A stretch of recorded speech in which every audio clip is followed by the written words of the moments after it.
नमस्कार विद्यार्थी मित्रांनो, मी समाधान कोकाटे सर पुन्हा एकदा तुमचं आपल्या समाधान कोकाटे अकॅडमीच्या ऑनलाईन प्लॅटफॉर्मवरती मी मनापासून स्वागत करतोय। मित्र हो, संयुक्त गट ब व गट क पूर्व परीक्षा 2024 यासाठी आपण राज्य व्यवस्था यशोमार्ग टेस्ट सिरीज सुरू केलेली आहे। यातल्या तिसऱ्या टेस्टचं आपण डिस्कशन बघतोय, ज्याच्यामध्ये संघ व त्याची राज्यक्षेत्रे, संघराज्य व्यवस्था, नागरिकत्व आणि त्या ठिकाणी मित्रांनो घटना दुरुस्ती यांचा त्या ठिकाणी समावेश आहे। क्लिअर होतंय? चलो बघा मित्रांनो, पहिला प्रश्न काय म्हणतोय बघा। पहिल्या प्रश्नामध्ये काय म्हणतोय बघा, पुढील विधाने अभ्यासून योग्य विधानांचा पर्याय निवडा। योग्य विधान विचारलेत हे लक्षात ठेवा। पहिलं वाक्य वाचतो, संघ व त्याचे राज्यक्षेत्र यात घटनेच्या भाग 2 मधील कलम 1 ते 4 यांचा समावेश होतो। ओके मित्रांनो, भाग 2 आहे करे नाही, भाग 1 असं पाहिजे, म्हणून हे वाक्य चुकलेलं आहे। क्लिअर होत आहे? चला, कलम 1 नुसार इंडिया अर्थात भारत हा राज्यांचा संघ असेल, 100% बरोबर आहे। क काय म्हणते बघा, कलम 2 हे भारतीय संघात नवीन राज्य दाखल करून घेणं किंवा निर्माण करणं या संदर्भामध्ये आहे, 100% बरोबर।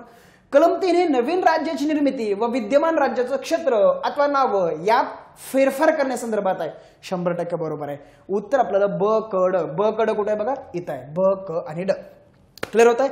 आता घेऊयात आपण एक्सप्लेनेशन, काय महत्वाचं आहे मित्रांनो। असे जे छोटे छोटे गोष्ट आहेत, भाग 2 कळतंय, अशा छोट्या छोट्या गोष्टीवरतीच राज्यघटनेचे प्रश्न वारंवार चुकतायत। विशेषच्या ठिकाणी साधं, साध्याच्या ठिकाणी विशेष, राष्ट्रपतीच्या ठिकाणी संसद, हे आयोगाचे पॅटर्न पुढे येत आलेले आहेत। क्लिअर होतंय? बघा भाग 2 काय रे आपला, भाग 2 हा नागरिकत्व आहे। आपण त्या ठिकाणी 5 ते 11 मध्ये त्याला डील पुढे करूयातच। ओके, हे लक्षात ठेवा। 1 ते 4 तुम्हाला लक्षात आलं पाहिजे। यातलं कलम 1 काय सांगतंय बघा, कलम 1 नुसार इंडिया अर्थात भारत हा राज्यांचा संघ असेल। म्हणजेच आपल्या कलम 1 मध्ये सांगितलंय भारत किंवा इंडिया म्हणजेच भारत किंवा भारत म्हणजेच इंडिया हा संघराज्य असण्याऐवजी राज्यांचा संघ असेल। मित्रांनो, भारत संघराज्य नाहीये का? आहे, फक्त त्याला नाव काय दिलंय, राज्यांचा संघ। याची कारण काय सांगितले सन्माननीय डॉक्टर बाबासाहेब आंबेडकरांनी, की भारत करारातून जन्माला आलेला नाही, त्याच्यामुळं कुठल्याही घटक राज्याला याच्यातून फुटून जाण्याचा अधिकार नाही, म्हणून आपल्याकडे युनियन आहे। युनियन म्हणजे युनिटी आणि युनिटी म्हणजे एकता, आणि एकता ही देशाची भौगोलिक बाजू आहे। हे आपण भारताच्या प्रस्तावनेमध्ये बघितलं। या सगळ्या गोष्टी लिंक करून घ्या, म्हणून हे वाक्य बरोबर आहे। क्लिअर होतंय? पुढे बघा, कलम 2 हे भारतीय संघात नवीन राज्य दाखल करून घेणं किंवा निर्माण करणं या संदर्भात आहे। दाखल करून घेणं म्हणजे काय रे, ऑलरेडी एखादा भूप्रदेश आहे, तो राज्य म्हणून आपल्याला भेटतोय, पण तो देशाच्या बाहेरून भेटतोय, तर त्याला मित्रांनो दाखल करून घ्यायचा आहे।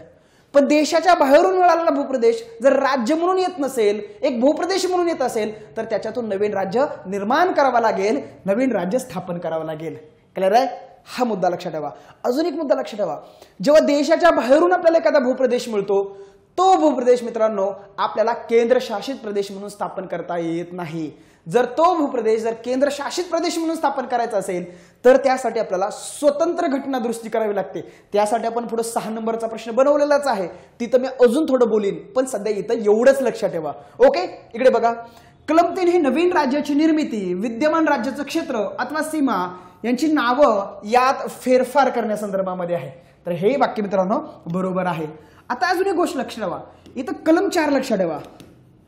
कलम 4 काय म्हणतोय, कलम 2 आणि कलम 3 नुसार नवीन राज्य बनवण्यासंदर्भामध्ये 368 अंतर्गत घटना दुरुस्तीची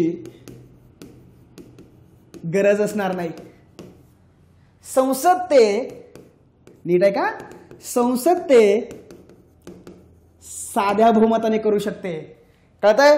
म्हणजे नवीन राज्य निर्माण करायचं आहे, मग त्या देशाच्या आतून असू द्या, देशाच्या बाहेरून असू द्या, एखाद्या राज्याचं क्षेत्र वाढवायचं आहे, एखाद्या राज्याचं क्षेत्र कमी करायचंय, त्या संदर्भामध्ये घटना दुरुस्तीची गरज नाही, असं कलम 4 सांगतं। क्लिअर होत आहे? चलो, एवढं तुम्हाला लक्षात ठेवा मित्रांनो, बाकी आपण पुढच्या प्रश्नामध्ये अजून बघूयात। ओके, चलो पुढे बघा, कलम 3 नुसार संसदेला कोणते कोणते अधिकार प्रदान करण्यात आलेले आहेत। कलम 3 नुसार असणारे संसदेचे अधिकार आणि ते अधिकार वापरत असताना असणारी संसदीय प्रक्रिया, या ठिकाणी आयोगाचे वारंवार प्रश्न आल्याचं आपल्याला पाहायला मिळतं। इकडे बघा मित्रांनो, नवीन राज्य अथवा केंद्रशासित प्रदेशांची निर्मिती करणं। मला सांगा, नवीन राज्य ठीक आहे रे, पण नवीन केंद्रशासित हा कलम 3च्या व्याख्येत कधी आला? तर मित्रांनो 18वी अमेंडमेंट 1966 ला आला। क्लिअर आहे? त्याच्यामुळे मूळ कलम 3 मध्ये केंद्रशासित प्रदेशाचा समावेश नव्हता, म्हणून हे वाक्य चुकलं। पुढे बघा, कोणत्या राज्याचं क्षेत्र वाढवणं अथवा कोणत्या राज्याचं क्षेत्र घटवणं. बरोबर आहे. कोणत्या राज्याच्या सीमामध्ये फेरफार करणं हे वाक्य बरोबर आहे मित्रांनो. कोणत्या राज्याच्या नावामध्ये बदल करणं हे बरोबर आहे मित्रांनो. म्हणजे कलम 3 हे संस्थेला कोणते कोणते अधिकार देते. अस्तित्वात असलेल्या भूप्रदेशामधून मित्रांनो नवीन राज्याची निर्मिती करणं, त्या राज्याचं क्षेत्र वाढवणं किंवा त्या राज्याचं क्षेत्र घटवणं किंवा त्या राज्याच्या नावामध्ये फेरफार करणं, त्या राज्याच्या सीमेमध्ये फेरफार करणं. परंतु मित्रांनो कलम 3 मूळ कलम 3 हे संसदेला केंद्रशासित प्रदेश बनवण्याचा अधिकार देत नाही. लक्षात ठेवा. या संदर्भामध्ये मित्रांनो मी आत्ताच सांगितलं 18वी घटनादुरुस्ती 1966 ला झाली आणि त्यानं भारतीय संविधानाच्या कलम 3 मध्ये घटनादुरुस्ती केली आणि त्या ठिकाणी असं सांगितलं की कलम 3 नुसार नवीन राज्य बनवण्याच्या व्याख्येमध्ये संसद नवीन केंद्रशासित प्रदेश सुद्धा बनवू शकते. लक्षात ठेवा. काय म्हणतो मी, नवीन राज्य बनवण्याच्या व्याख्येत संसद नवीन काय बनवू शकते रे मित्रांनो, केंद्रशासित प्रदेश बनवू शकते. मूळ कलम 3 नुसार संसदेला केंद्रशासित प्रदेश बनवण्याचा अधिकार नव्हता, परंतु तो कधी दिलाय मित्रांनो, 18वी घटनादुरुस्ती 1966 ने दिलाय. म्हणून हे वाक्य बरोबर असेल, परंतु वाक्य विचारलंय मूळ कलम 3 वरती म्हणून ते वाक्य चुकलंय. कळलं होतंय. आयोगाने कसा प्रश्न फिरवलाय ते लक्षात ठेवायचं.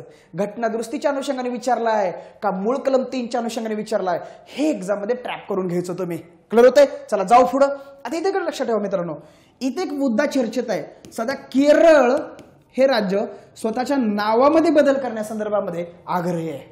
मग या अगोदर भारताच्या संसदेनं कोणत्या कोणत्या राज्याची नावं बदललेली आहेत ते एकदा करून घ्या. उदाहरणार्थ बघा मी काय सांगतो तुम्हाला, 1950 मध्ये संयुक्त प्रांताचं नामकरण काय झालं, उत्तर प्रदेश. किंवा 1973 ला मित्रांनो मला वाटतं मद्रासचं नामकरण कर्नाटक झालंय, मद्रासचं नामकरण तमिळनाडू झालंय. पुढे मित्रांनो कर्नाटकचं म्हैसूरचं नामकरण कर्नाटक झालंय. 2006 ला उत्तरांचलचं नामकरण उत्तराखंड झालंय. पॉंडिचेरीचं नामकरण पुदुचेरी झालंय. 2011 ला ओरिसाचं नामकरण ओडिशा झालंय. हे लक्षात ठेवा. ही सगळी उदाहरणं लक्षात ठेवा. एखादा शब्द इकडे तिकडे होईल काही प्रॉब्लेम नाही, पण तुम्ही जाऊन रिव्हिजन व्यवस्थित पद्धतीने ह्या अनुषंगाने करून घ्या जिथं प्रश्न विचारला जाऊ शकतो. त्यामुळे हे मुद्दे नोट डाऊन करून ठेवा. चलो उत्तर मिळालंय का. उत्तर आपल्याला काय मिळालंय, ब कड कुठे मित्रांनो 3 नंबरच्या पर्यायामध्ये आहे. क्लिअर होतंय. चला जाऊ पुढे मी. चला तिसरा प्रश्न काय म्हणतोय बघा. कलम 3 वरती परत कलम 3 वरतीच प्रश्न आहे की कलम 3 नुसार दिलेले संसदेचे अधिकार हे वापरत असतानाची संसदीय प्रक्रिया. क्लिअर होतंय. ओके बघा पुढील विधाने अभ्यासून योग्य विधानांचा पर्याय निवडा. बघा कलम 3 अन्वये नवीन राज्य निर्मिती संदर्भाचं विधेयक राष्ट्रपतींच्या पूर्वसंमतीशिवाय संसदेत मांडलं जाऊ शकत नाही. बरोबर आहे मित्रांनो. ओके हे विधान बरोबर. विधेयकाला संमती देण्यापूर्वी राष्ट्रपतींनी विधेयक राज्यांच्या विधिमंडळाकडे पाठवलं पाहिजे. 100% वाक्य बरोबर आहे. केंद्रशासित प्रदेशाच्या बाबतीत त्यांच्या विधानमंडळाचे मत विचारात घेणं गरजेचं नसतं. 100% हे वाक्य बरोबर आहे. कलम 3च्या पूर्ततेसाठी मांडलेलं विधेयक विशेष बहुमतानं मंजूर करणं आवश्यक आहे. नाही मित्रांनो विशेष नाही, साधं बहुमत. का चुकलंय बघा, चुकलेल्या गोष्टी लक्षात ठेवल्या पाहिजे. ओके हे चुकलं. उत्तर बघा मित्रांनो अ ब क कुठे आहे, पर्यायच पर्यायामध्ये. पण हिथं का चुकला, कारण हिथं मित्रांनो कलम 4 सांगितलं होतं आपण. कलम 3 नुसार नवीन राज्य करायचं असेल तर त्या ठिकाणी असं सांगितलंय अमेंडमेंटची गरज नाही. म्हणजेच मित्रांनो विशेष बहुमताची गरज नाही, संसद ते साध्या बहुमताने करू शकते. क्लिअर आहे. त्याच्यामुळे या ठिकाणी विशेषच्या ऐवजी काय पाहिजे रे, साधं बहुमत पाहिजे. क्लिअर होतंय का, नीट लक्षात ठेवा मित्रांनो. मी काय सांगतोय लक्षात ठेवा. मी पुन्हा एकदा ह्याचं एक्सप्लेनेशन देतो की बघा नवीन राज्य तयार करायचंय. ओके नवीन राज्य तयार करायचंय. कोण तयार करणार आहे, संसद तयार करणार आहे. त्यासाठी संसदेला काय तयार करावं लागेल मित्रांनो, विधेयक पारित करून घ्यावं लागेल. क्लिअर होत आहे, नीट आहे का. नवीन राज्य तयार करण्यासंदर्भाचं विधेयक संसदेत मांडण्यापूर्वी त्याला मित्रांनो कोणाची पूर्वसंमती लागते, राष्ट्रपतींची पूर्वसंमती लागते. लक्षात ठेवा. आणि राष्ट्रपतीला सांगितलंय तुम्ही त्या विधेयकाला पूर्वसंमती देण्या अगोदर ज्या राज्यामधून नवीन राज्याची निर्मिती केली जाते त्या राज्याचं तुम्ही काय घ्या, मत घ्या किंवा काय घ्या रे, सल्ला घ्या आणि त्यासाठी संबंधित राज्याकडे तुम्ही ते विधेयक पाठवलं पाहिजे असं बंधन राष्ट्रपतींवरती सुद्धा आहे. आता एक गोष्ट लक्षात ठेवा मित्रांनो, संबंधित राज्यांनी कळवलेलं मत किंवा सल्ला हा राष्ट्रपतींवरती बंधनकारक आहे का रे? अजिबात नाहीये मित्रांनो. याच ठिकाणी जर केंद्रशासित प्रदेश असतं तर केंद्रशासित प्रदेशाने कळवलेला मत किंवा कळवलेला सल्ला हा राष्ट्रपतींवर बंधनकारक आहे का? किंबहुना मित्रांनो, केंद्रशासित प्रदेशाच्या बाबतीत त्यांच्या विधिमंडळाला विचारायचीच गरज नाहीये. हे तर राज्याच्या बाबतीमध्ये विचारणं तरी गरजेचं आहे, पण केंद्रशासित प्रदेशाच्या बाबतीमध्ये राष्ट्रपतीने ते विधेयक त्यांच्याकडे पाठवणं सुद्धा बंधनकारक नाहीये. का? कारण केंद्रशासित प्रदेश हा थेट मित्रांनो केंद्राच्या नियंत्रणाखाली आहे, तर राज्य हा संघराज्याचा भाग आहे. क्लिअर होतंय? नीट बघा इथं गोष्टी. राज्याच्या बाबतीमध्ये ही प्रक्रिया बंधनकारक आहे, परंतु केंद्रशासित प्रदेशाच्या बाबतीमध्ये त्यांना विचारणं बंधनकारक नाहीये. क्लिअर होतंय? तर हाही मुद्दा त्या ठिकाणी तुमच्या लक्षात आला पाहिजे. या दोन अटींची पूर्तता झाली की विधेयक कुठे येतं मित्रांनो? संसदेमध्ये येतं. संसदेत आल्यानंतर प्रथम ते संसदेच्या कोणत्याही सभागृहात येऊ शकतं. लोकसभेत येऊ शकतं किंवा राज्यसभेत येऊ शकतं. आयोग म्हणते पहिल्यांदा लोकसभेत, पहिल्यांदा राज्यसभेत, तसं नाही, कोणत्याही सभागृहात मांडा. आणि मित्रांनो, दोन्ही सभागृहांनी ते विधेयक साध्या बहुमताने पारित करणं गरजेचं असतं. जर दोन्ही सभागृहांनी ते विधेयक साध्या बहुमताने पारित केलं की विधेयक राष्ट्रपतीकडे जातं, राष्ट्रपतीची सही होते आणि मित्रांनो कायदा बनतं. अशा पद्धतीची काय प्रक्रिया आहे. अजून एक गोष्ट लक्षात ठेवा, या दोन अटी मूळ संविधानाचा भाग नव्हत्या. या दोन अटी मित्रांनो 5वी घटना दुरुस्ती 1955 समाविष्ट केल्याचं आपल्याला पाहायला मिळतं. हाही मुद्दा या ठिकाणी तुमच्या लक्षात आला पाहिजे. क्लिअर होत आहे? तर ह्या अनुषंगाने हा जो प्रश्न मी डिझाईन केलेला आहे तो प्रश्न व्यवस्थित पद्धतीने करून ठेवा. क्लिअर होते? चला जाऊया पुढच्या प्रश्नाकडे जातो. आता बघा मित्रांनो, चुकीची जोडी शोधा. चौथा प्रश्न काय आहे? चुकीची जोडी शोधा. पण कशा संदर्भात आहे? संस्थानिकांच्या विलिनीकरणा संदर्भामध्ये आहे. क्लिअर होतंय? बघा, संस्थानिकांच्या बाबतीमध्ये मी बोलतो थोडं. आता मित्रांनो बघा, जेव्हा देश स्वतंत्र झाला आणि देश स्वतंत्र झाल्यानंतर जेव्हा भारतामध्ये नवीन राज्य आणि नवीन केंद्रशासित प्रदेश हे बनवण्याची वेळ आली किंवा भारतामध्ये नवीन राज्य बनवण्याची वेळ आली, तेव्हा मित्रांनो ही प्रक्रिया 4 टप्प्यातून गेली. सगळ्यात पहिल्यांदा संस्थानिकांचे विलिनीकरण.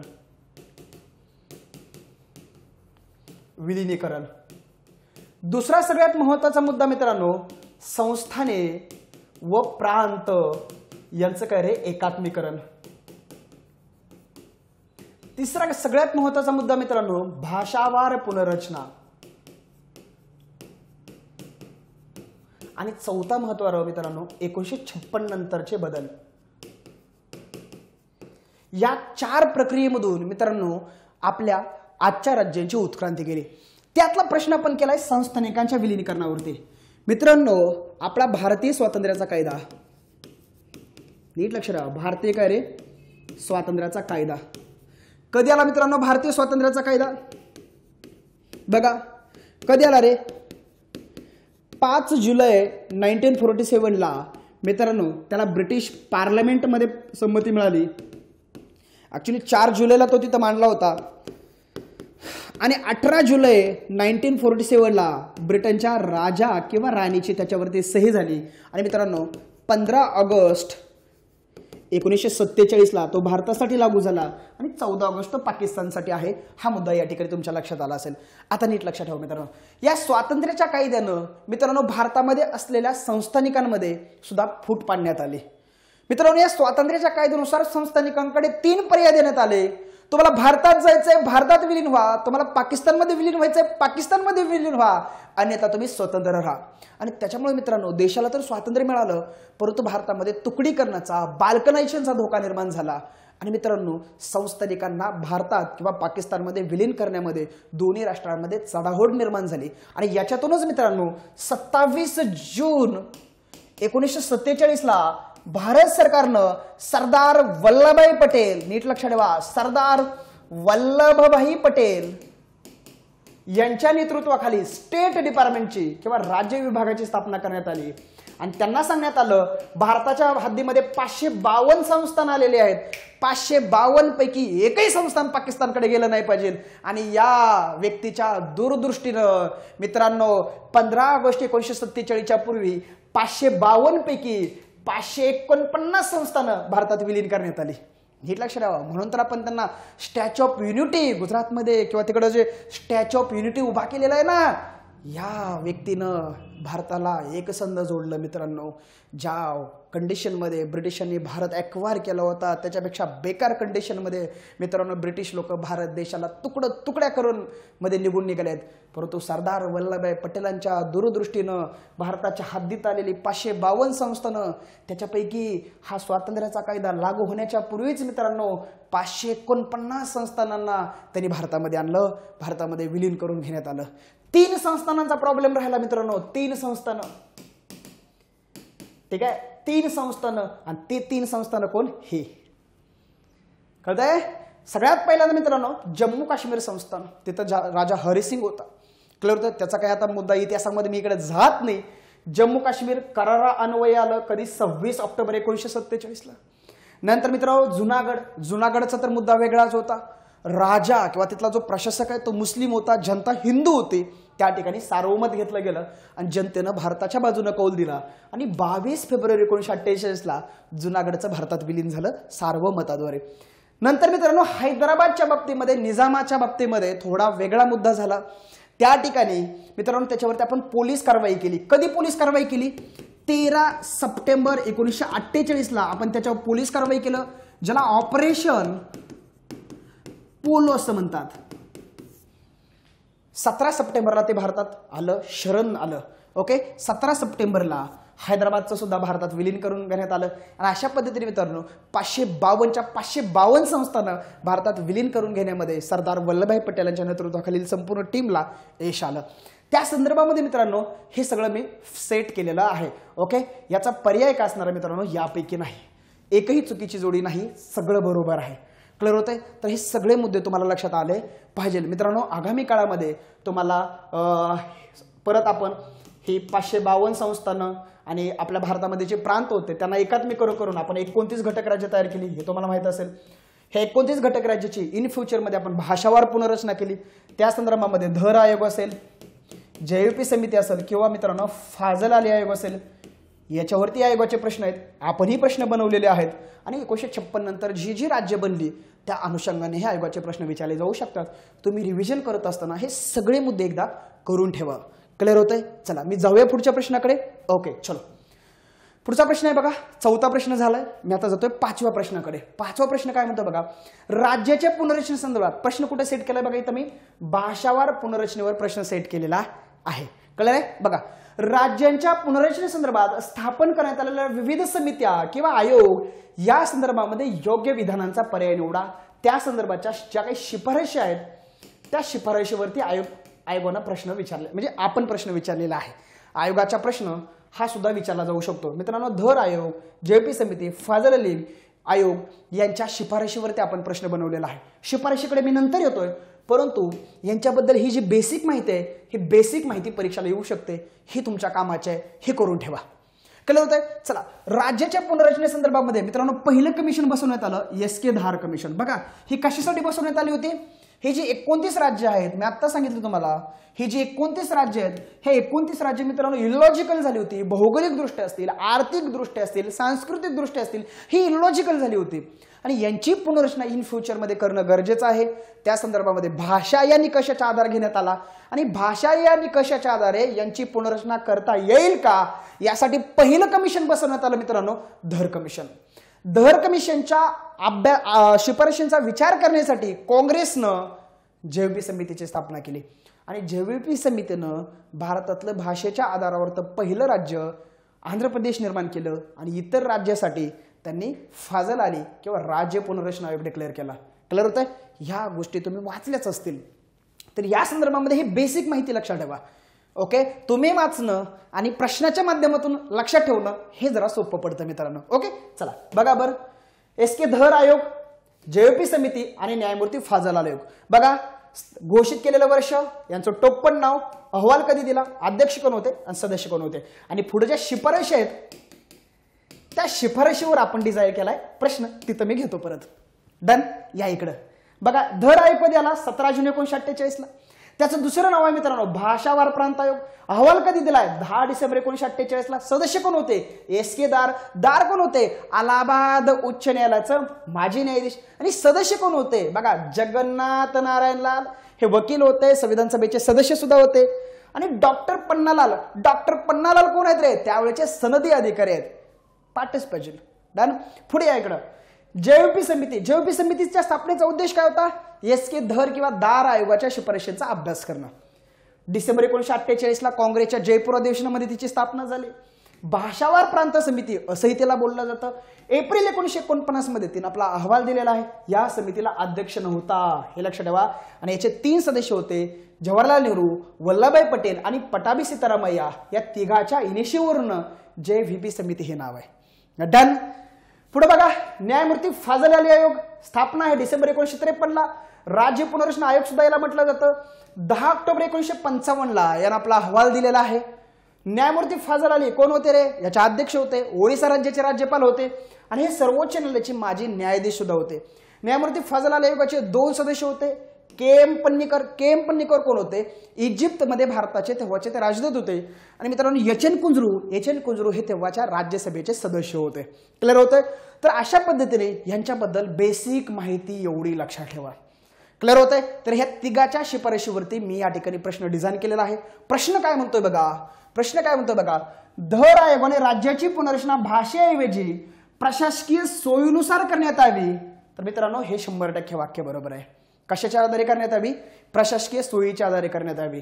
जर मित्रांनो जर तुम्ही भाषेच्या आधारावरती केलं तर देशाची एकता एकात्मता हे धोक्यात येईल. राज्य भाषिक अल्पसंख्याक राज्य भाषिक बहुसंख्यांमध्ये विभागली जातील आणि भाषिक बहुसंख्याकडून भाषिक अल्पसंख्याक लोकांना धोका निर्माण होईल आणि त्याच्यामुळे याच्यातून देशाची एकता एकात्मता धोक्यात येईल आणि त्याच्यामुळं भाषेऐवजी प्रशासकीय सोय हा निकष घेण्यात यावा. 100% वाक्य बरोबर आहे. क्लिअर होतंय?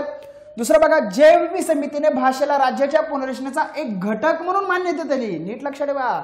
जेव्हीपी समितीनं भाषेला राज्याच्या पुनर्रचनेचा एक घटक म्हणून मान्यता दिली तर एक निकष म्हणून रिजेक्शन दिलंय. घटक म्हणजे काय? राज्यांची पुनर्रचना करत असताना इतर गोष्टीसोबत एक भाषा किंवा भाषा हा एक घटक असला पाहिजे, मान्य. परंतु केवळ भाषेच्या आधारे राज्याची पुनर्रचना करणं हे जेव्हीपी समितीला मान्य नव्हतं. मित्रांनो जेव्हीपी समितीनं अजून एक गोष्ट केली होती बघा, ज्याच्यातून पुढं आंध्रची निर्मिती करावी लागली. मित्रांनो जेव्हीपी समितीने हे सांगितलं होतं, आम्ही भाषेच्या आधारे राज्याची निर्मिती करू. पण कधी निर्मिती करू? नीट लक्षात ठेवा. एखाद्या राज्यामध्ये एक मोठा गट भाषेच्या आधारावरती नवीन राज्य मागतोय आणि त्याला जर इतर गटाचा जर पाठिंबा असेल किंवा त्याला जर त्या राज्यातल्या इतर भाषिक लोकांचा जर विरोध नसेल तर आम्ही त्या ठिकाणी मित्रांनो नवीन राज्य तयार करू. मित्रांनो मग हा मद्रास प्रांत आहे. मद्रास प्रांतामध्ये तेलुगू भाषिक आणि मित्रांनो तमिळ भाषिक लोक राहायची. ह्या तेलुगू भाषिकांना वाटायचं आमचा स्वतःचा आंध्र असावा. कळतंय मला काय म्हणायचं? त्याला तमिळ भाषिक लोकांचा विरोध होता का नव्हता तो भाग सोडा, पण तेलुगू भाषिक लोकांना वाटायचं स्वतःचा आंध्र असावा. यासाठी पोट्टी श्रीरामलू यांनी मित्रांनो उपोषण सुरू केलं होतं आणि नंतर मित्रांनो त्या दरम्यान त्यांचा मृत्यू झाला. आणि मित्रांनो जेव्हीपी समितीला आंध्र हे देशातलं पहिलं राज्य भाषेच्या आधारावरती डिक्लेअर करावं लागलं. आणि मित्रांनो इतर राज्यांच्या मागणीचा विचार करण्यासाठी भाषावार प्रांत आयोग न्यायमूर्ती फाजल अली आयोग हा जेव्हीपी समितीला डिक्लेअर करावा लागला. मित्रांनो त्या संदर्भामध्ये फाजल अली आयोगावरतीही आयोगाचे प्रश्न आहेत. हे वाक्य बरोबर आहे. बघा फाजल अली आयोगाने एक भाषा एक राज्य ही संकल्पना पूर्णपणे नाकारली. होय, जेव्हा फाजल अली आयोग स्थापन झाला तेव्हा फाजल अली आयोगाने सांगितलं राज्याची पुनर्रचना ही भाषेच्या आधारावरती जरूर केली जाईल, परंतु एक राज्य एक भाषा ह्या तत्वाचा मित्रांनो या ठिकाणी स्वीकार केला जाणार नाही. क्लिअर होत आहे?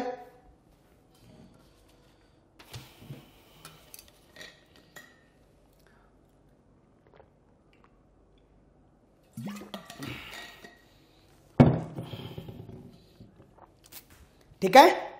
एक राज्य एक भाषा या तत्वाचा या ठिकाणी स्वीकार केला जाणार नाही. आम्ही राज्याची पुनर्रचना भाषेच्या आधारावरती करू, पण एका राज्यासाठी किंवा एका भाषेसाठी एक राज्य आम्ही देणार नाही. हा पवित्रा कोणी घेतला?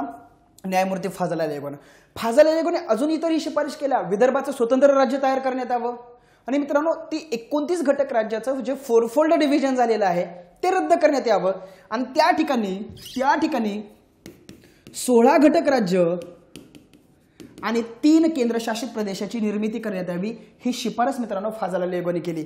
आणि त्या ठिकाणी मित्रांनो फाजल अली आयोगाच्या शिफारशीच्या आधारे सरकारनं राज्य पुनर्रचना कायदा 1955 त्या ठिकाणी बनवला गेला। लक्षात ठेवा, जरी राज्य पुनर्रचना कायदा 1955 असला तरी तो बनवला गेला होता 31 ऑगस्ट 1956 ला आणि तो लागू झाला मित्रांनो 1 नोव्हेंबर 1956 ला।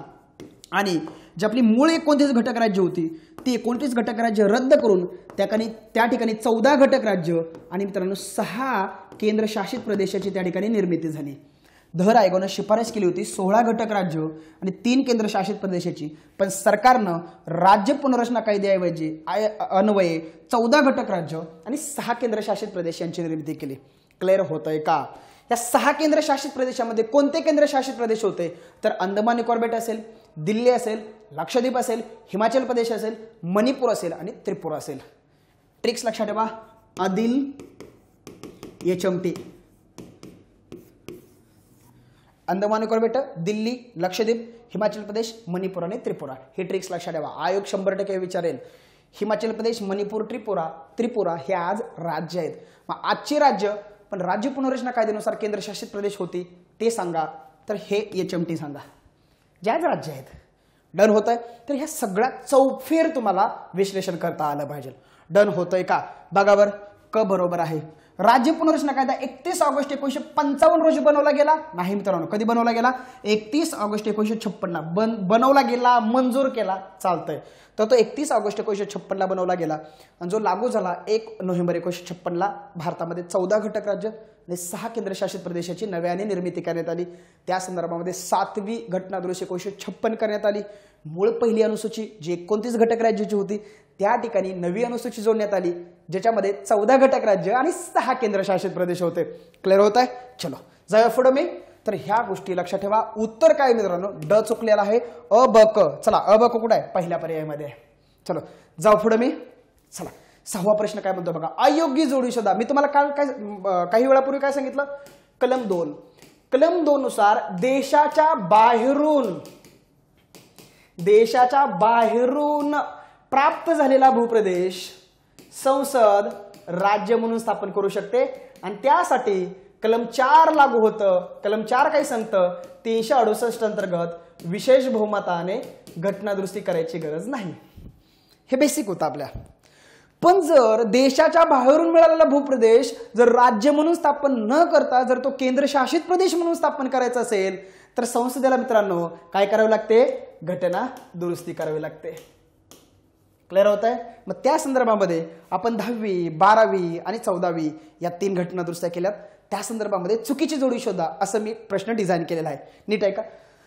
बघा 10वी अमेंडमेंट 1961 दादरा नगर हवेली या केंद्रशासित प्रदेशाची निर्मिती करण्यात आली। बरोबर आहे मित्रांनो दादरा नगर हवेली असेल, इथं मित्रांनो पोर्तुगीज होते। हा प्रदेश पोर्तुगीजांच्या ताब्यात होता।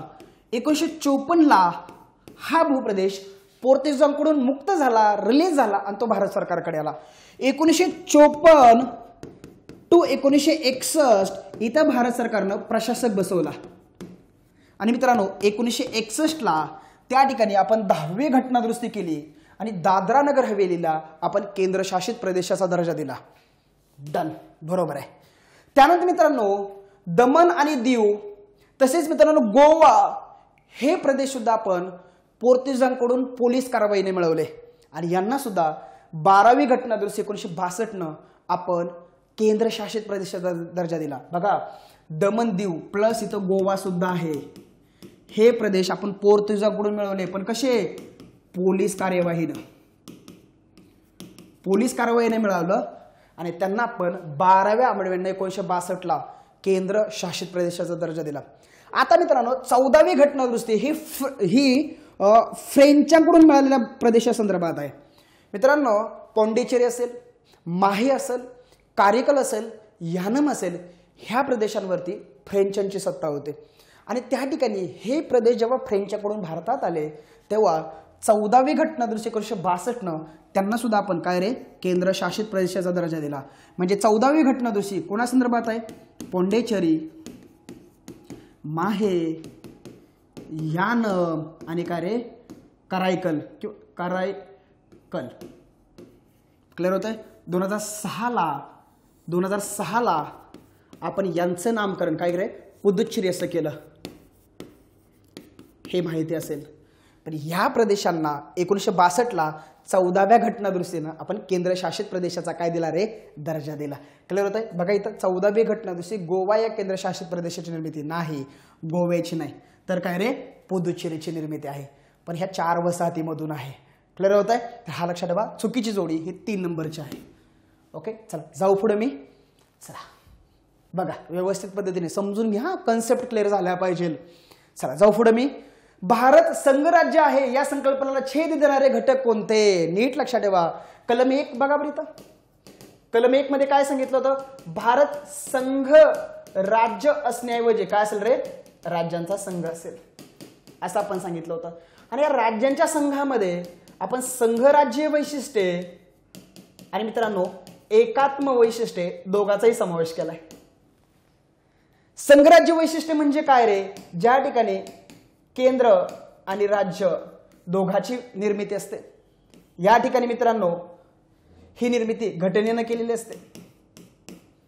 क्लिअर होत आहे. या ठिकाणी दोघं समान पातळीवरती असतात, दोघांमध्ये अधिकार असतात, दोघं एक समान लेवलला असतात, तेव्हा त्याला आपण म्हणतो संघराज्य व्यवस्था.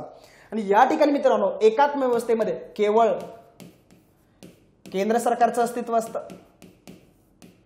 अधिकार हे केवळ केंद्राच्या हातामध्ये असतात, केंद्र प्रबळ असतं. अशी व्यवस्था म्हणजे एकात्म व्यवस्था. ही पॉलिटिकल स्ट्रक्चर आहे. 2 प्रकारच्या व्यवस्था असतात, एक गव्हर्नमेंट सिस्टम आणि एक पॉलिटिकल सिस्टम. कुठल्याही देशामध्ये जातो मी, गव्हर्नमेंट सिस्टम मध्ये संसदीय आणि अध्यक्ष यांचा समावेश होतो, तर पॉलिटिकल सिस्टम मध्ये फेडरल आणि युनिटरी यांचा समावेश होतो. आता एवढा माझ्याकडे खूप कमी वेळ आहे, जास्त मी या ठिकाणी बोलत नाही. पण संघराज्य म्हणजे काय, एकात्म म्हणजे काय, ह्या संकल्पना बारीक बारीक करून ठेवा. आयोगाचे वारंवार प्रश्न आहेत मित्रांनो, तुम्हाला कळतंय. संघराज्य ही करारातून जन्माला आलेली व्यवस्था आहे आणि त्याच्यामुळे बाबासाहेबांनी, सन्माननीय डॉक्टर बाबासाहेब आंबेडकरांनी आपल्याकडे युनियन ऑफ स्टेटचा समावेश केला. त्या ठिकाणी त्यांनी सांगितलं की आपल्याकडे करार नाही, त्यामुळे कोणालाही इथून फुटून जाण्याचा अधिकार असणार नाही. युनियन म्हणजेच युनिटी, आणि ही युनिटी कधीही भंग पावणार नाही. आणि ही युनिटी टिकवण्यासाठी भारतामध्ये जाणूनबुजून केंद्र प्रबळ केलंय. जाणून बुजून केंद्र प्रबळ करण्यासाठी भारतीय संविधानामध्ये एकात्म वैशिष्ट्यांचा समावेश केलेला आहे. भारत संघराज्य आहे का, तर 100% भारत संघराज्य आहे. कारण भारतामध्ये केंद्र आणि राज्य हे तुम्हाला दिसतात. ज्या देशामध्ये संघराज्यीय पॉलिटिकल स्ट्रक्चर असतं त्या देशामध्ये भूप्रदेशाचं विभाजन केंद्र आणि राज्य असं झालेलं असतं. भारतामध्ये केंद्र आणि राज्य असं भूप्रदेशाचं विभाजन झालेलं आहे, त्याच्यामुळे भारतामध्ये संघराज्य प्रणाली आहे हे 100% खरं आहे. परंतु आपल्याकडे राज्यांचा संघ ही संकल्पना स्वीकारल्यामुळं भारतामध्ये प्रबळ असं केंद्र झालेलं आहे. आणि प्रबळ असं केंद्र करण्यासाठी मित्रांनो भारताला काही बाबतीमध्ये एकात्म प्रणालीसोबत सुद्धा जोडण्यात आलेलं आहे. म्हणून आयोग तुम्हाला प्रश्न विचारतं, भारतीय राज्यघटनेची संघराज्य वैशिष्ट्ये सांगा की ज्या ठिकाणी केंद्र आणि राज्य दोघांना अधिकार असतील त्या व्यवस्थेला संघराज्य व्यवस्था म्हणतात. आणि ज्या ठिकाणी फक्त केंद्राला अधिकार आहेत, केंद्र प्रबळ आहे, केंद्राचं वर्चस्व आहे, अशा व्यवस्थेला एकात्म वैशिष्ट्य असं म्हणतात, एकात्म प्रणाली असं म्हणतात, युनिटरी पॉलिटिकल स्ट्रक्चर असं म्हणतात. तर ह्या दोन्हीचा संगम भारताच्या राज्यघटनेमध्ये आहे. म्हणून तर केसी व्हेर म्हणतात भारत अर्धसंघराज्य आहे. होय, भारत पूर्ण संघराज्य नाही असं टीकाकार करतात कारण त्याच्यामध्ये एकात्म वैशिष्ट्य पण आहेत. मग आपण प्रश्न काय सेट केलाय की भारत संघराज्य आहे या संकल्पनेला छेद देणारा घटक कोणता छेद देणारा घटक असेल रे? एकात्म मधला घटक असेल. हा शोधायचा कसा? ज्या ठिकाणी अधिकार केवळ कोणाला असतात रे? केंद्राला असतात. कळतंय मला काय म्हणायचं ते? चला शोधा बरं इकडं. बघा घटनेची ताठरता आणि घटनेची लवचिकता. ताठरता आणि लवचिकता हा घटना दुरुस्ती करण्याचा प्रयोग आहे. घटना दुरुस्त करण्याची प्रक्रिया सोपी असेल तर घटनेची लवचिकता असते, आणि घटना दुरुस्त करण्याची प्रक्रिया अवघड असेल तर तिथं ताठरता असतं. ताठर राज्यघटना ही अमेरिकेची आहे आणि लवचिक राज्यघटना ही मित्रांनो युनायटेड किंगडमची आहे. भारतामध्ये दोघांचा संयोग आहे. आता बघा घटनेची ताठरता म्हणजे काय? ज्या ठिकाणी घटना बदल करण्याचा अधिकार हा केंद्र आणि राज्य दोघाला पण असतो. आता अमेरिकेमध्ये बघा घटना दुरुस्त करायचं असेल तर केंद्र 2/3 बहुमत आणि राज्य 3/4 बहुमत. भारतामध्ये यावर भारतामध्ये घटना दुरुस्त करण्याचा अधिकार केवळ केंद्र सरकारला आहे, परंतु जर भारतीय राज्यघटनेच्या संघराज्य वैशिष्ट्यामध्ये बदल करायचा असेल तर केंद्र सरकारला किमान निम्म्या घटक राज्यांचं सार्वभौमत्वाचं समर्थन लागतं. म्हणजे अशा बाबतीमध्ये भारताची राज्यघटना सुद्धा कशी आहे रे, ताठर आहे. ताठरता म्हणजे काय रे, ज्या ठिकाणी केंद्राबरोबर राज्याला पण अधिकार असतात आणि केंद्राबरोबर राज्याला अधिकार असणं म्हणजे संघराज्य वैशिष्ट्य. म्हणजे हे ताठरता हे भारतीय राज्यघटनेचं फेडरल वैशिष्ट्य आहे. इकडे लवचिकतेमध्ये या रे, लवचिकता म्हणजे घटना बदल करण्याची सोपी प्रक्रिया. साध्या बहुमताने एकतर्फी संसद बदल करू शकते, त्या ठिकाणी राज्यांना विचारण्याची गरज नाही. मग एकट्या केंद्राला अधिकार तर युनिटरी प्रणाली. बघा युनिटरी क्लिअर आहे. भंजक घटक राज्य आणि अभंजक घटक राज्य नीट लक्षात ठेवा. ज्या ठिकाणी संघराज्य प्रणाली आहे त्या ठिकाणी केंद्र सरकार राज्याला नष्ट करू शकत नाही. म्हणजे संघराज्य प्रणालीमध्ये राज्य कसे असतात रे, अभंजक असतात, अविनाशी असतात, कारण राज्याचं अस्तित्व केंद्राच्या मर्जीवर नसतं. मग अमेरिकेचं वर्णन कसं केलंय रे मित्रांनो, अभंजक राज्यांचा अभंजक संघ, अविनाशी राज्यांचा अविनाशी संघ, असं अमेरिकेचं वर्णन केलं जातं. याउलट मित्रांनो, ज्या देशामध्ये एकात्म प्रणाली असते त्या देशामध्ये केंद्र सरकार असतं. राज्य सरकार असतं का, असू पण शकतं किंवा नसू पण शकतं. नसेल तर काहीच प्रॉब्लेम नाही, एकटं केंद्र सरकार प्रबळ. पण जर एकात्म पॉलिटिकल स्ट्रक्चरमध्ये जर राज्य असतील तर राज्याचं अस्तित्व हे केंद्राच्या मर्जीवर असतं. केंद्र सरकार राज्याला गरजे अनुरूप निर्माण करू शकतं किंवा गरजे अनुरूप नष्ट सुद्धा करू शकतं. इथं म्हणून इथली राज्य कशी असतात रे, विनाशी. इथली राज्य कशी असतात रे, भंजक. कळतंय. भारतात कसं आहे रे, भारतात राज्य कशी आहेत, भंजक आहेत का अभंजक आहेत, विनाशी आहेत का अविनाशी आहेत. तर मित्रांनो भारतातली राज्य कशी आहेत रे, विनाशी आहेत, भंजक आहेत. तुम्ही जम्मू काश्मीरचं उदाहरण घ्या रे. 2019च्या अगोदर जम्मू काश्मीर राज्य होतं. 2019ला 370 कलम हटवलं आणि जम्मू काश्मीर राज्याचा केंद्रशासित प्रदेश बनला. म्हणजे केंद्र सरकार राज्याचा विनाश घडवून आणू शकतं, केंद्र सरकार राज्यांना भंग करू शकतं. हाच मुद्दा आहे. क्लिअर होत आहे. मग मला सांगा, राज्य भंग पावतात, राज्यांचा विनाश पावतो कुठे रे, एकात्मामध्ये. मग मला सांगा, भंजक घटक राज्य हे आपलं युनिटरी वैशिष्ट्य आहे, अभंजक घटक राज्य हे आपल्याकडे वैशिष्ट्यच नाही, तुम्हाला असं याला बाहेर काढावं लागेल. क्लिअर आहे. एकेरी नागरिकत्व, ज्या देशामध्ये संघराज्य प्रणाली असते त्या देशामध्ये नागरिकांकडे केंद्राचं आणि राज्याचं असं दुहेरी नागरिकत्व असतं. तुम्ही अमेरिकेचं उदाहरण घ्या, ऑस्ट्रेलियाचं उदाहरण घ्या, स्वित्झर्लंडचं उदाहरण घ्या, या ठिकाणी दुहेरी नागरिकत्व आहे मित्रांनो. क्लिअर होतंय. परंतु तुम्ही भारताचं उदाहरण घ्या, भारतामध्ये लोकांकडे फक्त काय रे, केंद्राचं नागरिकत्व आहे, राज्याचं नागरिकत्व नाही. अशी व्यवस्था मित्रांनो तुम्हाला एकात्म देशांमध्ये पाहायला मिळतं. एकेरी नागरिकत्वाची संकल्पना भारताने ब्रिटन या देशाकडून घेतली आणि ब्रिटन हा युनिटरी पॉलिटिकल स्ट्रक्चरचा असणारा देश आहे. क्लिअर होतंय. त्याच्यामुळं एकेरी नागरिकत्व हे भारतीय राज्यघटनेचं युनिटरी वैशिष्ट्य असेल. पुढे मित्रांनो अखिल भारतीय सेवा. अखिल भारतीय सेवा म्हणजे काय, ज्या सेवा केंद्र आणि राज्य दोघांसाठीही सामायिकपणे काम करतात त्याला म्हणतात मित्रांनो अखिल भारतीय सेवा. क्लिअर होतंय. मित्रांनो आपल्याकडे अखिल भारतीय सेवा किती आहेत रे, 3 आहेत. IAS आहेत, IPS आहेत, IFOS इंडियन फॉरेन सर्व्हिस आहेत. नीट लक्षात. किती आहेत आपल्याकडे अखिल भारतीय सेवा. अखिल भारतीय सेवेवरती प्रश्न विचारला जाईल. अखिल भारतीय सेवा हे भारतीय राज्यघटनेच्या कलम 312चा भाग आहेत. 312 नुसार अखिल भारतीय सेवा तयार करण्याचा अधिकार राज्यसभेला आहे. नीट लक्षात. राज्यसभेचा तो विशेष अधिकार आहे. कसला अधिकार आहे, विशेष अधिकार आहे. राज्यसभेने मित्रांनो विशेष बहुमताने, कुठल्या बहुमताने, विशेष बहुमताने ठराव पारित करून नवीन अखिल भारतीय सेवा निर्माण करायची असते. सध्या भारतामध्ये IAS, IPS आणि इंडियन फॉरेस्ट सर्व्हिस अशा 3 अखिल भारतीय सेवा आहेत. अखिल भारतीय सेवा म्हणजे काय, जे सेवा केंद्र आणि राज्य दोघांसाठीही सामायिकपणे काम करतात. मित्रांनो ह्या सेवा राज्यामध्ये काम करतात, ह्या सेवा राज्यातल्या सर्वोच्च सेवा आहेत. पण मित्रांनो या सेवांमध्ये अंतिम कंट्रोल कोणाचा आहे, केंद्राचं. राज्य या सेवांमध्ये, या सेवांमधल्या अधिकाऱ्यांना राज्य बडतर्फ करू शकतं का, काढून टाकू शकतं का, नाही. सगळे अधिकार त्या केडरच्या किंवा त्या मंत्रालयाच्या अंडर येतात, म्हणजे इनडायरेक्टली सगळे अधिकार केंद्र, म्हणजे डायरेक्टली सगळे अधिकार केंद्राच्या कंट्रोलखाली येतात. म्हणून अखिल भारतीय सेवा ह्या संघराज्य तत्वाचा भंग करतात, त्या युनिटरी पॉलिटिकल स्ट्रक्चरचा भाग आहेत अशी त्याच्यावरती टीका केली जाते आणि ते खरंही आहे. क्लिअर होतं? अखिल भारतीय सेवा हे युनिटरी वैशिष्ट्य आहे.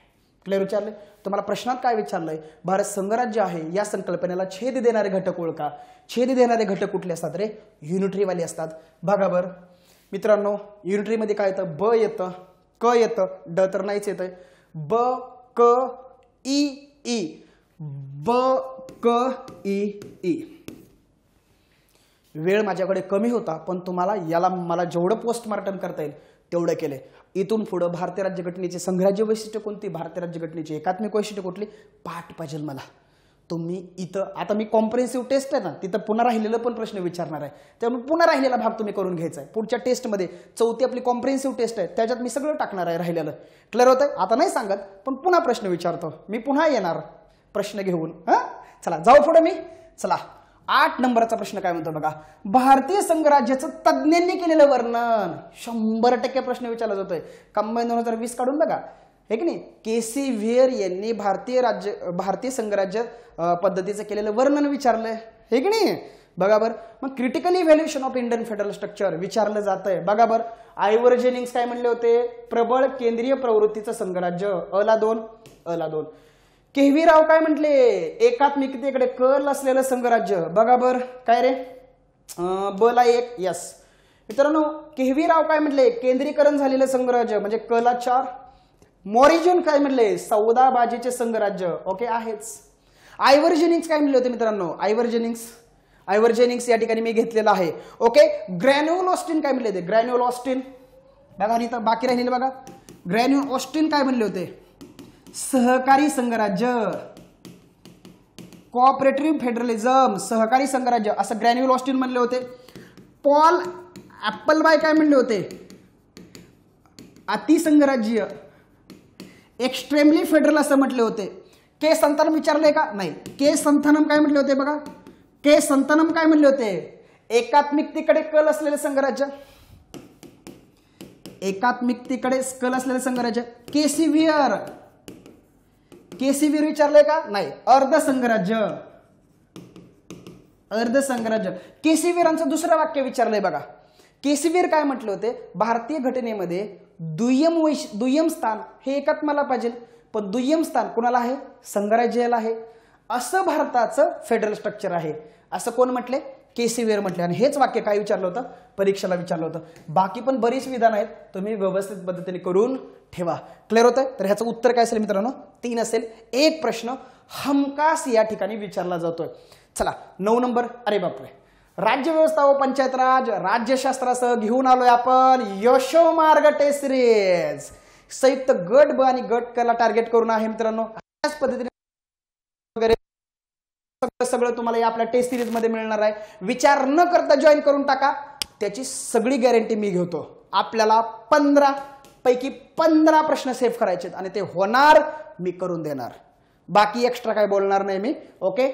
खाली डिस्क्रिप्शन मध्ये ऍपची लिंक आहे, डाउनलोड करायचं, पहिलं घ्यायचं. 199 रुपयामध्ये आपला कोर्स आहे. डन होतंय का? ओके. ऍप डाउनलोड करून ठेवा. अधूनमधून ऑफर वगैरे असतात, ऑफर मध्ये सुद्धा तुम्हाला ते स्वस्तात पडून जाईल. फक्त ऍप डाउनलोड करून ठेवा, नोटिफिकेशन पण मिळतं. नोटिफिकेशनची वाट बघू नका. 15 पैकी 15 प्रश्न सेव्ह करायचे. पहिली टेस्ट सिरीज जॉईन करून ठेवा. बाकी काय बोलत प्रश्नाकडे जायचंय. नागरिकत्वावरती प्रश्न विचारले बघा. नागरिकत्व संशोधन कायद्यानुसार एखादी व्यक्ती भारतीय नागरिकत्व कायद्यासाठी तेव्हाच पात्र असेल. बघा CAA 2019. सीएम काय सांगितलंय? पाकिस्तान, अफगाणिस्तान, बांगलादेश या देशातून बिगर मुस्लिम लोक, हे की नाही, जे धार्मिक छळाला कंटाळून भारतामध्ये आली त्यांना मित्रांनो आपण कलम 11 अन्वये स्थापित झालेल्या नागरिकत्व कायदा 1955 मधल्या स्वीकृती तत्वामध्ये बदल करून त्यांना मित्रांनो भारतात काय घेतलं? सामील करून घेतलं.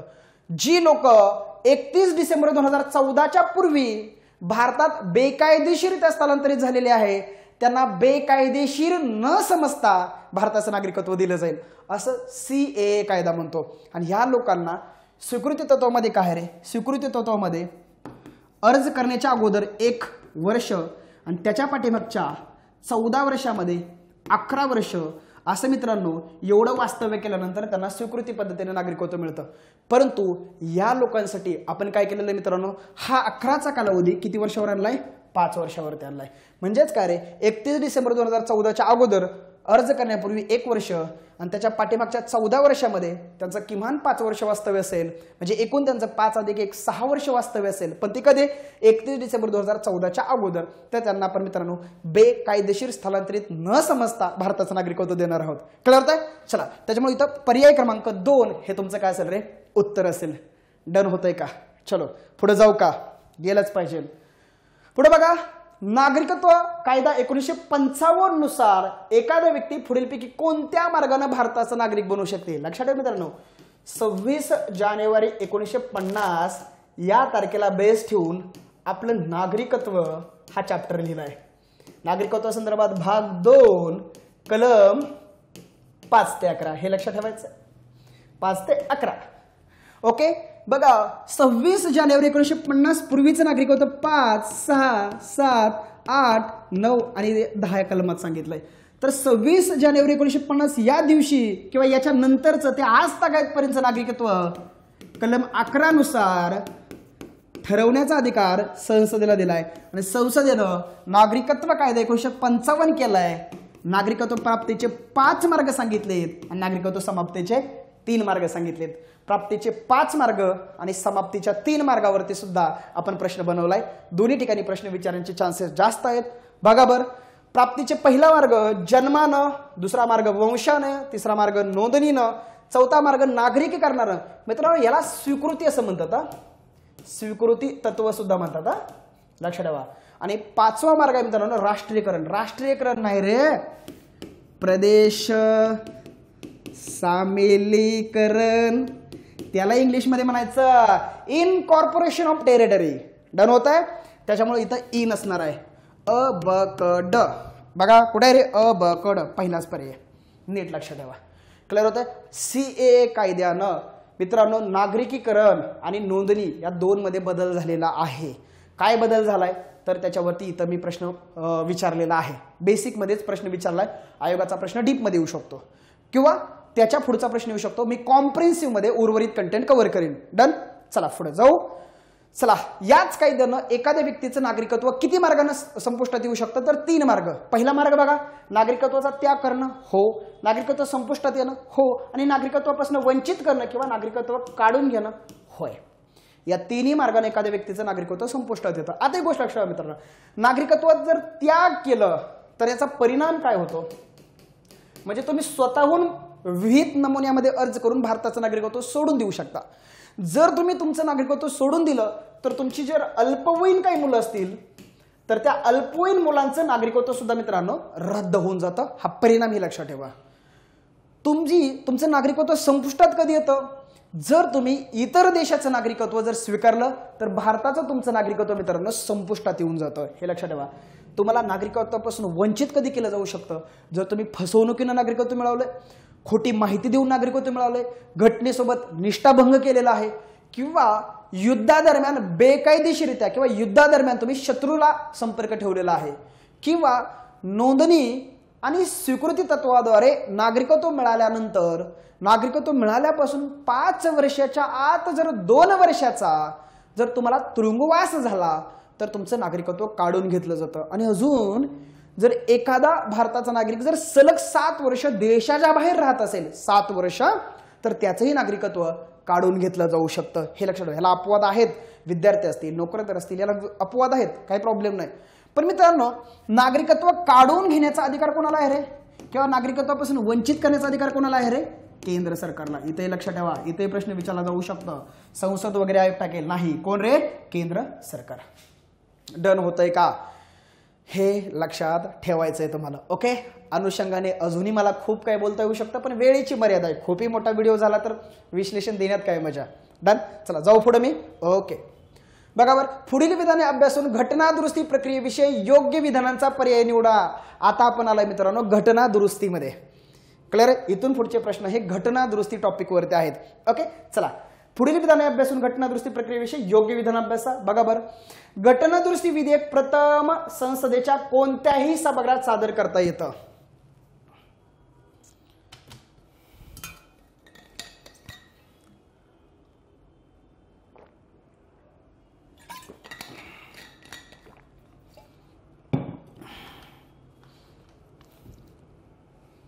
बरोबर. प्रथम संसदेच्या कोणत्याही सभागृहात सादर करता येऊ शकतं. म्हणजेच असं नाही की ते प्रथम लोकसभेत सादर करावं किंवा प्रथम राज्यसभेत सादर करावं, असं नाही. ते प्रथम संसदेच्या कोणत्याही सभागृहात मांडलं जाऊ शकतं. वाक्य बरोबर आहे. अजून एक गोष्ट लक्षात ठेवा मित्रांनो, ते केवळ संसदेत मांडलं जातं, याचा अर्थ ते राज्य विधिमंडळामध्ये मांडलं जाऊ शकत नाही. हे वाक्य लक्षात ठेवा. घटनादुरुस्ती विधेयक मांडण्यासाठी राष्ट्रपतींची पूर्व परवानगी आवश्यक असते. मित्रांनो, राष्ट्रपतीची पूर्वसंमती आवश्यक असते का रे? नाही, राष्ट्रपतीची पूर्वसंमती आवश्यक नसते, म्हणून वाक्य चुकलंय. क्लिअर होत आहे? घटनादुरुस्ती विधेयक संसदेच्या कोणताही सदस्य मांडू शकतो. हो, कोणताही सदस्य मांडू शकतो. जर मंत्र्यांनी मांडलं तर त्याला पब्लिक बिल म्हणायचं, आणि पब्लिक बिल जर सभागृहात मांडायचं असेल तर 7 दिवस अगोदर तुम्हाला पूर्वसूचना द्यावी लागते. जर हे मित्रांनो इतर सदस्यांनी मांडलं तर त्याला खाजगी बिल, प्रायव्हेट बिल म्हणायचं, आणि हे बिल सभागृहात मांडायचं असेल तर 1 महिना अगोदर पूर्वसूचना द्यावी लागते. तो मंत्री मांडू शकतो किंवा इतर सदस्यही मांडू शकतो. म्हणजे ते पब्लिक बिल असू शकतं किंवा प्रायव्हेट बिल असू शकतं. विधान मित्रांनो हे बरोबर आहे. डन. घटनादुरुस्ती विधेयकात संमती देणं राष्ट्रपतींवरती बंधनकारक असतं. मित्रांनो 100% बरोबर आहे. मूळ घटनेत हे वाक्य नव्हतं, परंतु या संदर्भामध्ये 24वी अमेंडमेंट 1971 ला झाली, आणि त्या ठिकाणी मित्रांनो घटनादुरुस्ती विधेयक जेव्हा संसद पारित करेल आणि जेव्हा घटनादुरुस्ती विधेयक संमतीसाठी राष्ट्रपतीकडे येईल, तेव्हा राष्ट्रपती ते विधेयक राखून ठेवू शकत नाहीत किंवा संसदेकडे पुन्हा पुनर्विचारातही पाठवू शकत नाहीत. म्हणजे घटनादुरुस्ती विधेयकाला राष्ट्रपतींनी संमतीच द्यावी असं बंधन 24वी घटनादुरुस्ती 1971 कोणावर टाकलं मित्रांनो? राष्ट्रपतींवर टाकलं. हे गोष्ट लक्षात ठेवा. क्लिअर होत आहे? अजून काय सांगता येऊ शकतो मला घटनादुरुस्तीच्या बाबतीमध्ये? मित्रांनो, घटनादुरुस्ती विधेयक संसदेच्या दोन्ही सभागृहांनी कसं पारित करायला पाहिजे? विशेष बहुमताने. ओके. आता मित्रांनो या ठिकाणी विशेष बहुमताच्या बाबतीत आर्टिकल 368 मध्ये 2 प्रकार सांगितलेत. पहिला प्रकार काय सांगितलं रे? सभागृहाच्या टोटल सदस्य संख्येच्या 50% प्लस हजर राहून मतदानात भाग घेतलेल्या सदस्यांच्या 2/3 बहुमताने. याला वाचायचं कसं? सभागृहाच्या एकूण सभासद संख्येच्या बहुमताने तसेच हजर राहून मतदानात भाग घेतलेल्या सदस्यांच्या 2/3 बहुमतानं. हा एक प्रकार 368 मध्ये दिलाय. आणि 368 मध्ये दुसरा प्रकार काय सांगितलाय? हा पहिला प्रकार तर आहेच, जर आवश्यकता असेल किंवा जर संघराज्य तरतुदीमध्ये जर बदल करायचा असेल तर तुम्हाला किमान निम्म्या राज्याचं काय लागेल रे? साधं बहुमत लागेल. म्हणजे याचबरोबर तुम्हाला किमान निम्म्या राज्याचं काय घ्यावं लागेल रे? साधं बहुमत घ्यावं लागेल. क्लिअर होत आहे? तर मित्रांनो सांगण्याचा उद्देश काय रे? अशा विशेष बहुमतानं, मग विशेष बहुमताचा हा टाईप असेल किंवा या टाईपनुसार असेल, तर जो काही गरज असेल तर त्या बहुमतानं हे विधेयक दोन्ही सभागृहांनी पारित केल्यानंतर मित्रांनो त्या ठिकाणी विधेयक राष्ट्रपतीकडे जातं, आणि तुम्हाला आत्ताच सांगितलं राष्ट्रपतीने त्या विधेयकाला संमतीच द्यावी लागेल असं 24वी घटनादुरुस्ती सांगते. अजून एक गोष्ट लक्षात ठेवा, विधेयक पारित करण्याच्या संदर्भात जर संसदेत मतभेद निर्माण झाले, काय निर्माण झाले? मतभेद निर्माण झाले, तर या ठिकाणी मित्रांनो संयुक्त बैठकीची तरतूद नसते. संयुक्त बैठकीची तरतूद नाही. संयुक्त बैठकीची तरतूद ही घटनादुरुस्ती आणि धन विधेयक या 2 विधेयकासाठी नसते. बाकी सर्वसाधारण विधेयक असेल, वित्त विधेयक असेल, दोन्ही पहिलं किंवा दुसरं दोन्हीसाठी संयुक्त बैठक वापरली जाते. संयुक्त बैठकीची तरतूद भारताने कुठून घेतली? ऑस्ट्रेलिया देशाकडून घेतली. कुठल्या कलमात आहे? कलम 108 मध्ये आहे. असं डायरेक्ट तुम्हाला सगळं करता आलं पाहिजे. डन होत आहे? तर हे मुद्दे तुम्हाला घटनादुरुस्तीच्या बाबतीमध्ये लक्षात आले पाहिजेत. ओके, चला 13वा प्रश्न बघा. 13वा प्रश्न मित्रांनो मी 128व्या घटनादुरुस्ती विधेयकावर विचारलाय. कुठे प्रश्न विचारलाय? 128वं घटनादुरुस्ती विधेयक काय आहे मित्रांनो? बघा, ते लोकसभा आणि राज्याच्या विधानसभेमध्ये महिलांना 33% आरक्षण प्रदान करतं. 100% बरोबर आहे. 21 सप्टेंबर 2023 रोजी तर लोकसभेने 22, बघा राज्यसभेने 21 सप्टेंबर 2023 रोजी तर लोकसभेने 22 सप्टेंबर 2023 रोजी ते विधेयक मंजूर केलं. चूक मित्रांनो, 18 सप्टेंबर 2023 ला त्याला मंत्रिमंडळाची मंजुरी मिळाली. 19 सप्टेंबर 2023 ला ओके तेव्हाचे कायदा मंत्री अर्जुन राम मेघवाल. कोण? अर्जुन राम मेघवाल यांनी ते विधेयक फर्स्ट कुठं सादर केलं? लोकसभेमध्ये. तारीख होती 19 सप्टेंबर 2023. 20 सप्टेंबर 2023ला त्याला लोकसभेनं मान्यता दिली आणि 21 सप्टेंबर 2023ला त्याला मित्रांनो राज्यसभेनं मान्यता दिली. हे लक्षात ठेवा, ह्या तारखा लक्षात ठेवा मित्रांनो. इथं 22 नाही तर इथं काय पाहिजे रे? 20 पाहिजे. वाक्य चुकलेलं आहे. क्लिअर होत आहे? पंतप्रधानांनी या विधेयकाला नारी शक्ती वंदन अधिनियम 2023 संबोधलंय. 100% बरोबर आहे. हे विधेयक 106वी घटना दुरुस्ती कायदा 2023 म्हणून मंजूर झालं. हे मित्रांनो 100% बरोबर आहे. लक्षात ठेवा, या अगोदर आपण महिलांना राजकीय रिझर्वेशन देण्यासंदर्भात मित्रांनो लक्षात ठेवा 1996 असेल, 1997 असेल, 1998 असेल, ओके. आय थिंक 1999 सुद्धा आहे, ओके. त्यानंतर 2000 मित्रांनो आय थिंक 2000, ओके. 2003 सुद्धा आहे, ओके. आणि 2010 आहे, ओके. अशा पद्धतीने मित्रांनो 96 असेल, 97 असेल, 98 असेल, 99 असेल, 2003 असेल आणि 2010 असेल. यापूर्वी सुद्धा आपण महिलांना रिझर्वेशन देण्यासाठी अशा पद्धतीने प्रयत्न केलेले आहेत. 2010ला मित्रांनो 108वं घटना दुरुस्ती विधेयक आपण सादर केलं होतं. 108व्या घटना दुरुस्ती विधेयकानं महिलांना 1/3 रिझर्वेशन, लोकसभा असेल, विधानसभा असेल, या ठिकाणी 1/3 रिझर्वेशन देण्याचा प्रयत्न केला होता. हे विधेयक राज्यसभेत मंजूर झालं, परंतु लोकसभेत ते मंजूर होऊ शकलं नाही. तेव्हा त्याच्यामुळे ते विधेयक लॅप्स झालं. मला सांगण्याचा उद्देश काय, ह्या अगोदर सुद्धा प्रयत्न झालेले आहेत मित्रांनो. या संदर्भात कोणती कलम आहेत बघा? लोकसभेच्या संदर्भामध्ये 330 कलम आहे. विधानसभेच्या बाबतीमध्ये 332 कलम आहे. दिल्लीच्या बाबतीमध्ये लक्षात ठेवा, दिल्लीच्या बाबतीमध्ये 239 याच्यामध्ये सुधारणा झाली. आणि पुदुच्चेरी आणि जम्मू काश्मीरच्या बाबतीमध्ये संसदेला अधिकार दिलेले आहेत की संसद त्या ठिकाणी कायद्यानं महिला रिझर्वेशन लागू करू शकते. तर या सगळ्या गोष्टी तुम्हाला लक्षात आल्या पाहिजे. आगामी काळामध्ये 100% आयोगाचे प्रश्न या ठिकाणी बनवू शकतात. क्लिअर होतंय? चला जाऊ पुढे. मी उत्तर काय असणार आहे याचं? अ, क आणि ड. अ क कुठं आहे? अ क ड कुठं आहे? पहिल्याच पर्यायामध्ये आहे, ओके. चला मी जातो मित्रांनो सेकंड लास्ट प्रश्नाकडे, आपल्या 14व्या प्रश्नाकडे. अलीकडील घटनादुरुस्त्या संदर्भात योग्य जोड्या शोधा. अलीकडील ज्या घटनादुरुस्त्या झालेल्या आहेत त्या संदर्भामध्ये योग्य जोड्या शोधा असं सांगितलंय मी. अ गट आणि ब गट. लक्षात ठेवा मित्रांनो, अ गटामध्ये 102वी घटनादुरुस्ती दिली. काय रे? राष्ट्रीय मागासवर्ग आयोगाला घटनात्मक दर्जा दिला आहे मित्रांनो. 1993ला संसदीय कायद्याद्वारे स्थापना झाली म्हणून त्याला वैधानिक स्वरूप होतं. परंतु 102व्या घटनादुरुस्तीनं त्याला घटनात्मक दर्जा दिला आणि त्या संदर्भामध्ये 338B हे कलम टाकलं आणि राष्ट्रीय मागासवर्ग आयोगाला घटनात्मक दर्जा मिळालेला आहे. हे मुद्दे त्या ठिकाणी तुम्हाला काय करावे लागतील रे? लक्षात ठेवावे लागतील. 103वी घटनादुरुस्ती 2019 आर्थिक मागासवर्गासाठी 10% आरक्षण दिले मित्रांनो. या संदर्भात 15/6 आणि 16/6 काम करतं. 15/6 शिक्षणामध्ये आरक्षण आहे, हे 10%, आणि 16/6 नोकरीमध्ये आरक्षण आहे, हे लक्षात ठेवा, ओके मित्रांनो. 104वी घटनादुरुस्ती 2019 काय रे? अनुसूचित जाती व अनुसूचित जमाती यांच्या आरक्षणास मुदतवाढ दिली मित्रांनो. ही 5 कलम लक्षात ठेवा. 330, 331, 332, 333, 334. 330 काय सांगतं? लोकसभेमध्ये SC आणि ST यांना राजकीय आरक्षण. लोकसभेमध्ये अँग्लो इंडियन यांना राष्ट्रपती मार्फत 2 जागा. 332 राज्यांच्या विधानसभेमध्ये SC ST यांना राजकीय रिझर्वेशन. 333 विधानसभेमध्ये अँग्लो इंडियन यांना राज्यपालामार्फत 1 जागा.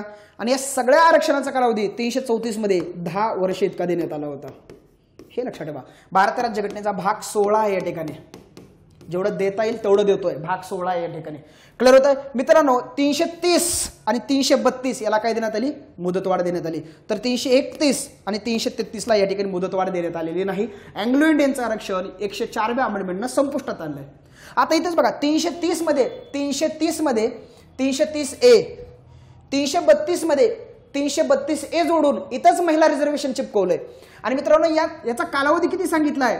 334A मध्ये यांचा कालावधी किती सांगितलाय? ही घटनादुरुस्ती लागू झाल्यानंतर ओके 15 वर्षांनी हे आरक्षण संपुष्टात येणार आहे. ही घटनादुरुस्ती कधी लागू होणार आहे? तर आता 2026 नंतर पुनर्रचना होईल आणि त्यानंतर जी पहिली जनगणना होईल त्यानंतर मित्रांनो हे महिला रिझर्वेशन लागू होणार आहे. त्याचा कालावधीही लक्षात ठेवा. क्लिअर होतं? तर 104वी अमेंडमेंट बरोबर आहे. 105वी घटनादुरुस्ती काय सांगते?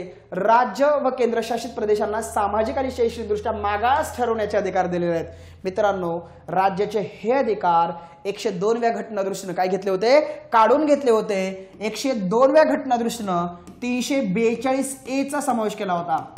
102वी अमेंडमेंट आहे ना ही 2018ची, हिनं संविधानामध्ये 342A टाकलं होतं. आणि 342A काय सांगत होतं मित्रांनो? केंद्रशासित म्हणजे राज्य असेल किंवा केंद्रशासित प्रदेश असतील यांच्या ऐवजी सामाजिक आणि शैक्षणिकदृष्ट्या मागास वर्गाची यादी जाहीर करण्याचे अधिकार राष्ट्रपतीला दिले होते.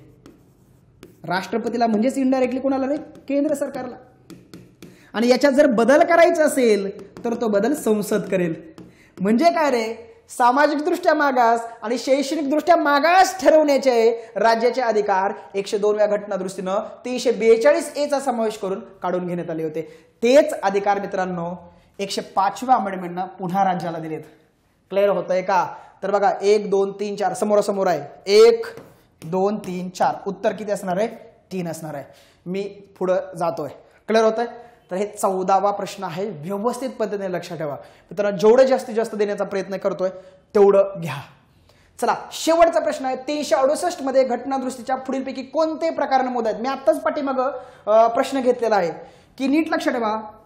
घटनेत एकूण किती मार्गाने बदल केला जाऊ शकतो? तर ते 3 मार्ग आहेत मित्रांनो. पहिला मार्ग आहे साधं बहुमत. या साध्या बहुमताला आपण 368च्या बाहेरील बदल म्हणतो. क्लिअर होतंय?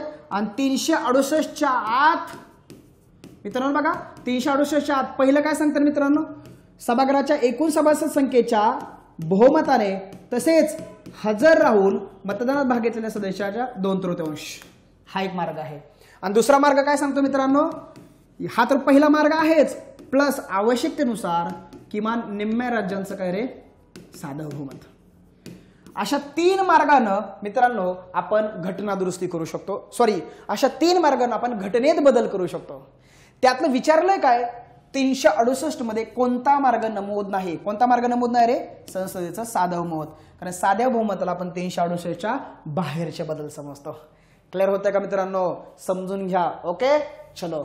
अशा पद्धतीने मित्रांनो आपण या ठिकाणी आपल्या 4ही टॉपिकवरले सर्व प्रश्न संपवलेले आहेत आणि डीप मध्ये विश्लेषण देण्याचा प्रयत्नही केलेला आहे. मित्रांनो, आता पुढच्या 5व्या टेस्टसाठी तुम्हाला माझ्याकडून भरभरून शुभेच्छा आहेत. काही वाटलं तर ऑफिसच्या नंबरवरती मेसेज करत चला. ओके, चलो. आपलं पॉलिटी बाय समाधान कोकाटे हे टेलिग्राम चॅनल आहे. तिथं आपण नोटिफिकेशन देतच असतो. काही नोटिफिकेशन तुम्हाला ॲपच्या माध्यमातून येत असतात. आपल्या सगळ्या प्लॅटफॉर्मला जॉईन करून घ्या मित्रांनो. ओके, यूट्यूबला सुद्धा आपल्या कनेक्ट राहा. क्लिअर होत आहे? आगामी काळामध्ये जेव्हा कंबाईनची परीक्षा वगैरे आता हे येईल तशा पद्धतीने आपण प्रेडिक्शनच्या सिरीज, संभाव्य प्रश्नांच्या सिरीज सुरू करणार आहोत. आपलं चॅनेल सुद्धा विनामूल्य जॉईन करून घ्या. ओके, चलो, all the best, bye bye.